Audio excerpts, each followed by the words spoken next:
బాబా భక్తిలోనే.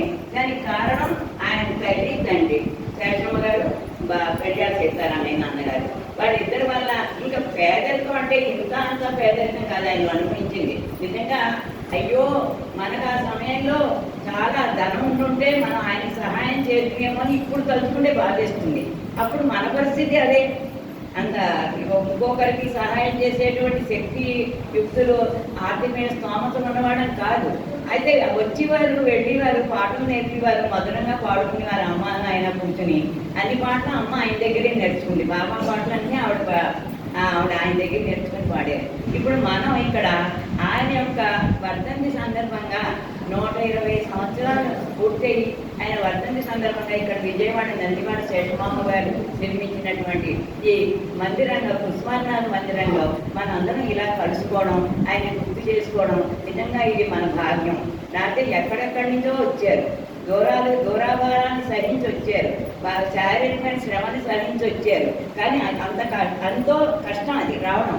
కాకపోతే బాబా నువ్వే ఉన్నావు, నువ్వే ఇవన్నీ ఎక్కిస్తున్నావు, మమ్మల్ని పైకి తీసుకొస్తున్నావు అంచేత మేము ఎందుకు బాధపడాలి అని చెప్పేసి అందరం కూడా ఆయన యొక్క సేవని పంచుకొని ఆయనకు ఒక అశ్రునివాళి అర్పించి ఆయన మనకి మన జీవితాన్ని మన ఉస్మానాథ భక్తిలో పండించడానికి ఆయన చేసినటువంటి నిరంతర సేవా కృషి ఆయన పాడుతుంటే కళ్ళమట నీళ్లు వస్తుంటే ఆయనకే కాదు వినివారందరూ కూడా కళ్ళమట అసురు ప్రవాహాలు వస్తూనే ఉండేవి. అంచేత అలా ఆయన పాడినటువంటి ఈ పాటలు కొన్నైనా మనం పాడుకోవడం, వాటిలో ఉండేటువంటి అంతరార్థాన్ని గ్రహించి ప్రయత్నం చేయడం మనకి దొరికినటువంటి అదృష్టం.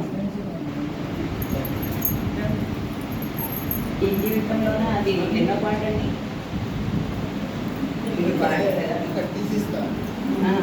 అందరికీ జీవితం వస్తుంది, అందరికీ మానవ శరీరమే వస్తుందా? రాదు. ఎంతో చాలా మంది ఆ భూమికి అడ్డంగా పుట్టి అడ్డంగా పెరిగి అడ్డంగానే చనిపోయిన వాళ్ళు ఉన్నారు. అయితే అందరికీ మానవ శరీరం అనేది రాదు.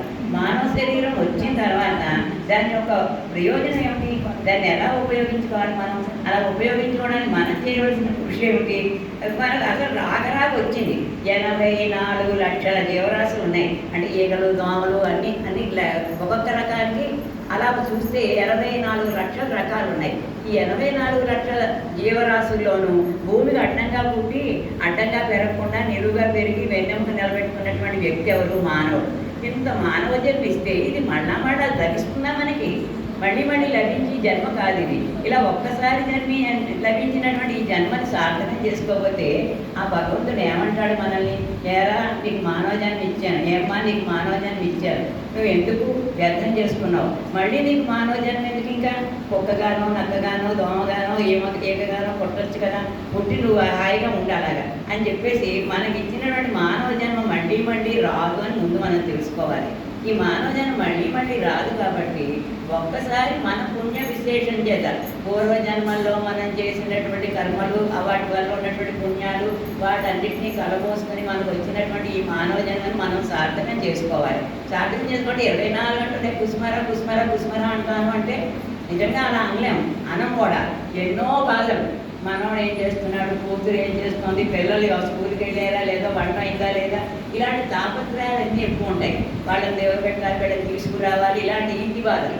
ఈ ఇంటి బాధలన్నింటి మధ్య నుంచి కూడా మనం మన యొక్క ఎక్కువ సమయాన్ని బాబా యొక్క కైంకర్యంలో మనం గడుపుకోగలిగితే మన జీవితాలు ధన్యమవుతాయి. అందుకే ఆయన అన్నారు, ఈ జీవితంలోన ఏ కొద్ది నాళ్ళైనా పూర్తిగా చేయమంటం లేదు, జీవితం అంతా చేయండి, మీకు ఇచ్చిన జీవితం మానవ జీవితాన్ని అంతా కూడా మీరు పూర్తిగా నా సేవ కోసమే అంకితం చేయండి అంటున్నారు. ఏ కొన్ని నాళ్ళైనా అంటున్నారు. కొంచెం కొద్దిగా చాలు. ఎందుకని ఆయన భక్తులు ఎవరు? ఆయన భక్తులు ఫిష్ మార్కెట్ కాదు, ఆయనే చెప్పారు. ఆయన నా భక్తులు డైమండ్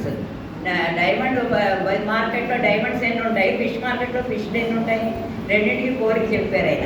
అది నా భక్తులు అనేవాడు వజ్రాలు లాంటి వాడు. వజ్రాల మార్కెట్లో వజ్రం ఖరీదు ఎక్కువగానే ఉంటుంది, అవి ఎక్కువ సంఖ్యలోనూ ఉండవు, దానికి వచ్చేవాడు తక్కువే. అంటే వజ్రాలు లాంటి వాడు అని చెప్పేసి భక్తులను ఆయన పోల్చి ఆయన చెప్తున్నారంటే మనకి ఎంత విలువనిచ్చారు ఆయన. మరి ఆ విలువను మనం కాపాడుకోవాలి కదా. అంత్యకాలపు గడియలోనేనా అన్నారు. అంత్యకాలపు గడియలోనే అని చెప్పేసి అంటున్నారు. కానీ నామస్మరణ నిత్యము చేస్తూ మొత్తం వయసు వెళ్ళే వరకు చేస్తుండే బాల్యం, హోమానం, యవ్వనం అన్నింటిలోనూ నామస్మరణ నామస్మరణ జరుగుతూనే ఉంటే, ఆ నామస్మరణ అలా చేస్తూనే ఉంటే అంత్యకాలపు గడియలో ఆయన గుర్తుకొస్తాడు. అంత్యకాల గడిలో ఊరికే గుర్తొచ్చేస్తాడా? ఓ అజాబేడు గుర్తొచ్చాడంటే ఆయన ఎన్నిసార్లు నారాయణ నారాయణ నారాయణ అని తన 10 ఏళ్ల కొడుకుని 10 సంవత్సరాలు ఎన్నిసార్లు పిలుచుంటాడు రోజుకి? 365 రోజులు సంవత్సరాలకి. అలా 10 సంవత్సరాల కొడుకు వయసు. ఆ కొడుకుని ఎన్నిసార్లు ఆయన ఏదో పేరు, బిడ్డ పేరు పెట్టి పిలిచేటైనా, విశ్రామకేడినైనా, హాస్య పద్య రచనలైనా అని చెప్పేసి చెప్తారు అక్కడ పోతన గారు భాగవతంలో. అంచేది ఎలా పిలుచుంటాడు ఆయన? తనకి నారాయణ అనేటువంటి భక్తి లేకపోవచ్చు, కానీ ఆ పేరుని ఆయన ఉచ్చరించి ఎన్నో ఎన్నో వేల సార్లు ఉచ్చరించి ఉంటాడు తన జీవితంలో. ఆ పిల్లవాడు పుట్టిన తర్వాత అంటే అలా చేశాడు కాబట్టి అంత్యకాలంలో ఆయనకి నారాయణుడు గుర్తొచ్చాడు. గుర్తుకొచ్చి ఆయనలో వైష్ణవ జ్ఞానదీపం వెలిగింది. ఆయన హాయిగా వైకుంఠాన్ని చేరుకున్నాడు. అలా మనం ఇప్పుడు అంత్యకాలం గడియలో ఆయన గుర్తు చేసుకోవాలి. గుర్తు చేసుకోవాలంటే మనం ఏం చేయాలి? ఏమాత్రం అలసట లేకుండా, నిద్ర లేకుండా, కంటి మీద పులుపు లేకుండా, ఉపన్యాసం అవసరం నిద్రపోకుండా వింటూ ఉండాలి ఆయన నామాన్ని.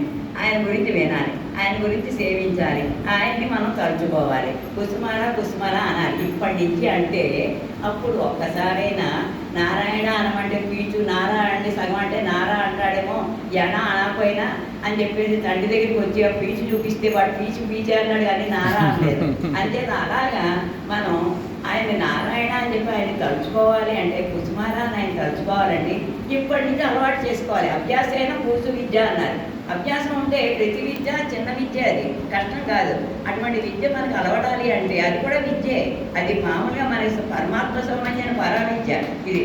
అంచేత అటువంటి విద్య మనం నేర్చుకోవాలంటే అంత్యకాలం గడియలేదైనా మైమరిచి హాయిగా నీ అంకమంది ఉందిని అప్పుడైనా హాయిగా నీ ఒళ్ళో తలపెట్టుకు పడుకోవాలి. అలా ఒళ్ళో తలపెట్టి పడుకోవాలంటే ఆయన ఏమన్నా రండి కూర్చోండి అని చెప్పేసి తన ఒడిని మనకు ఇస్తారా?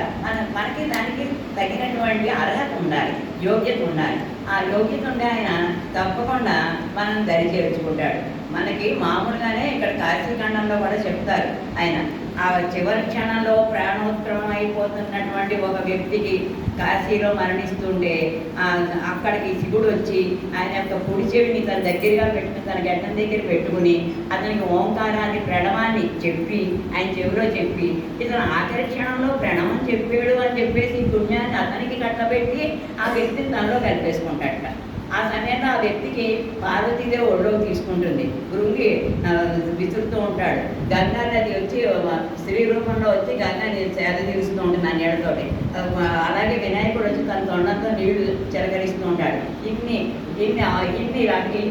రకాలుగా ఆయన కాపాడుతూ ఆయనకి ఇహలోకం నుంచి పరలోకానికి చేరాలి. ఆయన కాశీలో చనిపోయిన వాడికి ముక్తి అని చెప్పి అన్నందుకు ఆయన రక్షించాలని చెప్పేసి పరమశివుడే స్వయంగా వచ్చి ఆయన యొక్క కుడికి చెవిలో తన గడ్డానికి దగ్గరగా పెట్టుకుని ఓం చెప్పి ప్రణవాన్ని ఉచ్చరించాడు చివరి క్షణంలో.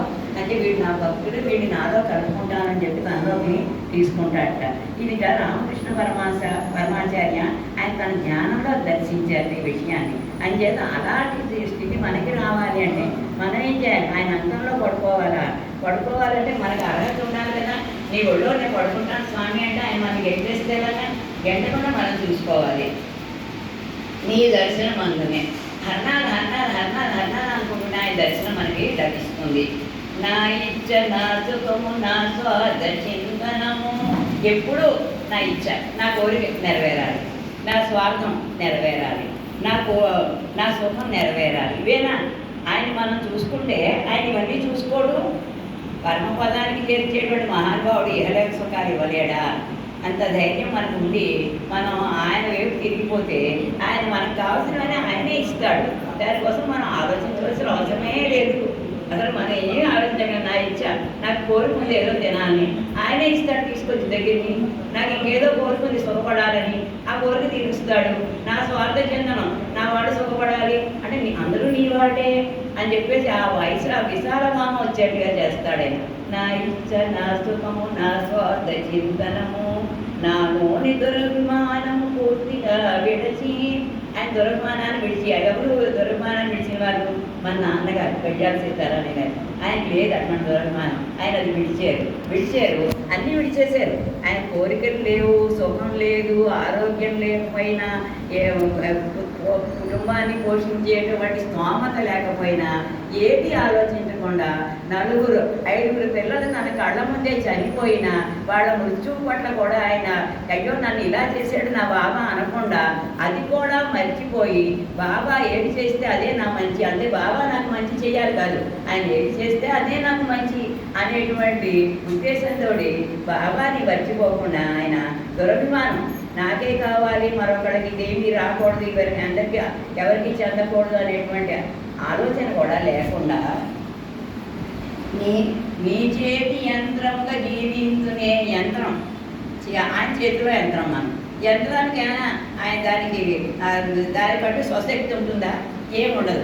ఈ నడిపించి వాడు ఎలా నడిపితే అలా నడిచేది యంత్రం.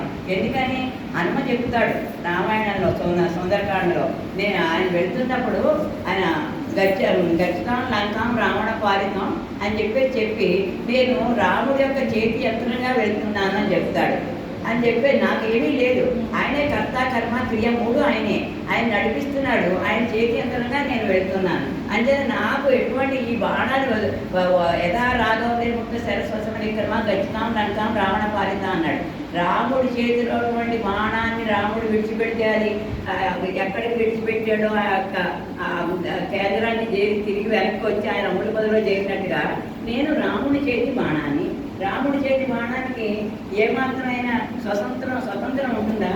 ఉండదు. రాముడు ఎలా చేయాలని చెప్పాడో అలా చేసి వెనక్కి వచ్చేస్తుంది. అంటే ఆయన కర్త ఆయన దానికి కర్మ క్రియ అంటే నేను చేశాను, నా వల్ల అయింది, నా వల్ల ఇదంతా జరిగింది అనేటువంటి దురభిమానం లేకుండా హనుమ ప్రవర్తించారు. అలాగే ఇక్కడ సీతారామయ్య నాన్నగారు కూడా నా అంత దురభిమానాన్ని విడిచిపెట్టేసి నేను ఆయన చేతి యంత్రంగా ఉన్నాను.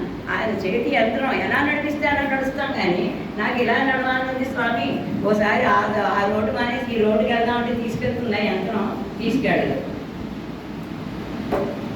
నీవే సర్వముగా భావించునే భద్రముగా నా హృదయ భవనములో నిన్ను అనేది కల్మషాలు లేనటువంటి భవంతి. నీకు చిన్న గుడిపాకవని నా హృదయం, అదే నీకు భవంతి. అక్కడ నీకు ఏ దృష్టి సోకకుండా దాచుకుంటాను. ఇప్పుడు గోపికలు కృష్ణుడి యొక్క దర్శనం చేసుకుని కళ్ళు గట్టిగా మూసేసుకుంటున్నారట. ఎందుకని? కళ్ళల్లోకి వచ్చినటువంటి కృష్ణ రూపం ఎక్కడైనా మళ్ళా పోతుందేమో కళ్ళు తెలిస్తేనే భయం. అలాగే ఇక్కడైనా ఏ దృష్టి సోకకుండా నిన్నే దాచుకుంటాను. ఒక దృష్టి అంటే దృష్టి దోషం ఉంటుంది కదా, ఎప్పుడు ఏ భవనంలో ఆయనే ఉన్నాడు, మనకి ఎప్పుడు వస్తాడో మనకి రాడా అనేటువంటి ఆ దృష్టి ఏదైనా ఉంటే, పాడు దృష్టి ఏదైనా తోమితే నా యొక్క భక్తి పోతుందేమో, నా భక్తిభావం పోతుందేమో, నువ్వు నా హృదయం నుంచి వెళ్ళిపోతావేమో. అందుకని నేను నీ ఏ దృష్టి సోకకుండా, ఎటువంటి నరదృష్టి ఎటువంటి కుదృష్టి సోకకుండా నిన్ను నా హృదయ భవనంలో దాచుకుంటాను. దాచుకుని నేను జాగ్రత్తగా పోషించుకుంటాను. మరి ఆయన పోషణ ఎలా జరుగుతుంది? నామంతో జరుగుతుంది. కుసుమరా కుసుమరా కుసుమరా అంటుంటే అది ఆయన పోషణ. అంతేగాని ఆయనకి టైంకి కాఫీ మన్నాగా టైంకి టిఫిను టైంకి ఇవన్నీ అక్కర్లేదు, మంచి నీళ్ళు ఇవన్నీ అక్కర్లేదు. ఆయనకి పోషణ జరిగేది నామంతో. అలా నామంతో ఆయన్ని మనం పోషించగలుగుతాం. దాచుకున్న తర్వాత ఏమి నామంతో పోషించబడి అస్థిపంజనంలో చేసేస్తారా? ఆయన అక్కడే ఉండి ఆయన అక్కడే ఉంటాడు. అక్కడే ఉండి ఆయన యొక్క శరీరం అంతా క్షీణించిపోతుంటే మనం ఏం చేసి ఉండిపోతుంటే మనది కదా బాధ్యత. అంటే మనం జాగ్రత్తగా ఆయన ఒకసారి మనం పిలుస్తాం. మన శ్రవణ రంధ్రాల గుండా మనం చేసినటువంటి కుసుమహార నామం పెదాల మీద పైకి వస్తే మళ్ళీ తిరిగి శ్రవణ రంధ్రాల గుండా లోపలికి వెళ్తుంది. అది మనకి తెలిసిన విషయం. అలా శ్రవణ రంధ్రాలు గుండా లోపలికి వెళ్తుంది కాబట్టి కళ్ళకి రెప్పలు ఉన్నాయి, ముక్కుకి నాసికా ద్వారాలు ఉన్నాయి, నోటికి పెదాలు అడ్డున్నాయి. కానీ ఈ ఒక్క చెవుడికి మాత్రం అడ్డు పెట్టకుండా భగవంతుడు వదిలేశాడు. నానా రకాల విషయాలు విని లోపలికి పెట్టుకోకుండా ఆయన ఒక్కసారిగా నువ్వు ఆయన యొక్క విషయాన్ని మాత్రమే లోపలికి గ్రహించు. కుసుమారా నామం నీ నోటితో అవుతుంటే మళ్ళీ అది నీ చెవుల ద్వారా లోపలికి వచ్చి ఎక్కడికి రావాలి? చివరి నెమ్మదిగా శ్రవణ రంధ్రాల ద్వారా హృదయస్థానానికి చేరుకోవాలి. హృదయస్థానాల్లో మలినాలు కాలుష్యాలు ఉంటే ఆయన రాగలరా? రాగలేరు. అంటే మనం ఏం చేయాలి? ఆ మలిన స్థానాలు ఏమీ లేకుండా మనసు మన హృదయాన్ని మనం శుభ్రపరచుకోవాలి. ఇదే చేతి చెప్తుంది ఆవిడ. అసందేశాత్ రామస్య తపస్య అనుపాలయితం నత్వం కొన్ని దశక్రియ భస్మార తేజస్సా ఉంటుంది. ఒక దశక్రియుడిని నేను భస్మం చేసేయగలను. రాముడి యొక్క సందేశం లేదు నాకు. నేను తపం